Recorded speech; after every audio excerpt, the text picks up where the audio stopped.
त्या कोकणातच नाही, संबंध महाराष्ट्र त्यांना हद्दपार करत आहे. कोकणामध्ये फक्त त्यांचा एक आमदार आला निवडून, एकच आलाय, भास्कर जाधव आलेत.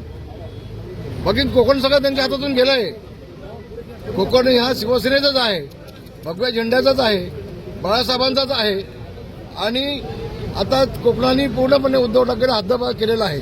भविष्यामध्ये महाराष्ट्र देखील उद्धव ठाकरेंना हद्दपार केल्याशिवाय घालणार नाही, हा माझा विश्वास आहे. उद्धव ठाकरेंनी टीका केली होती की 50 खोके घेऊन गंगेत डुबकी मारली असे, म्हणजे याच्या संदर्भातले. गंगेमध्ये अनेक लोक गेलेत, अनेक लोकांनी डुबक्या मारल्या. ते सगळ्यांनी पाप केले होते का? अहो, ज्याला कावीळ असते त्याला दुनिया पिवळी दिसते.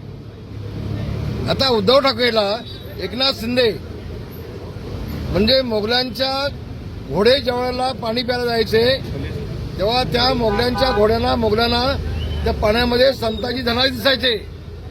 आता सकाळी उठल्यापासून उद्धव ठाकरे आणि संजय राऊत यांना फक्त एकनाथ शिंदे दिसत आहेत. आणि एकनाथ शिंदे आपण पाहिलात प्रचंड वेगाने चाललेत. विकास हा एकच ध्येय घेऊन चाललेत. विकास हेच माझं काम ही भूमिका घेऊन एकनाथ शिंदे चालले. यांना फक्त खोटे आरोप करायचे, बदनाम करायचे, एवढंच कार्यक्रम त्यांच्यावर शिल्लक आहे सध्या.